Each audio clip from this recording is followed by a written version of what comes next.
La scoperta più brutta contemporaneamente alla notizia più bella che una donna possa ricevere. È accaduto ad una padovana a cui qualche anno fa è stato diagnosticato un melanoma e poco dopo si è accorta di essere incinta. Oggi Teresa, 42 anni, è guarita ed è una mamma felice, anche se la sua gravidanza è stata segnata da un tragico fuori programma. La sua storia però deve essere raccontata come monito ai tanti che in questa stagione si abbronzano senza precauzione. La vicenda di Teresa infatti è stata resa nota dall'USL 6 Ugania di cui la donna è paziente per sottolineare i rischi dell'esposizione al sole senza adeguata protezione.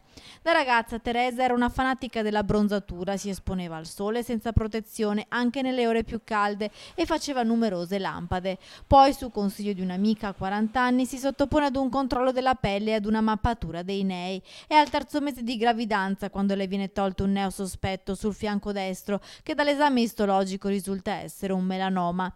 L'intervento in anestesia locale viene completato mentre lo stato di salute del feto viene controllato da una ginecologa nei mesi successivi. Teresa poi è stata seguita dall'Istituto Oncologico Veneto. È nata Diletta, una bimba che ora ha 2 anni e fa compagnia ad un fratellino di 9 anni. Il suo messaggio è chiaro: prevenzione e tenersi sempre sotto controllo, anche quando non si hanno sintomi. Ma soprattutto oggi Teresa ha imparato che bisogna andare cauti col sole. Ne ho preso tantissimo senza protezione quando ero ragazza, ho fatto innumerevoli lampade e ho la carnagione scura. Dicono che le pelli scure sono meno soggette a malattia e invece no, aggiunge. La mia storia lo dimostra, per fortuna mi è andata bene, conclude Teresa.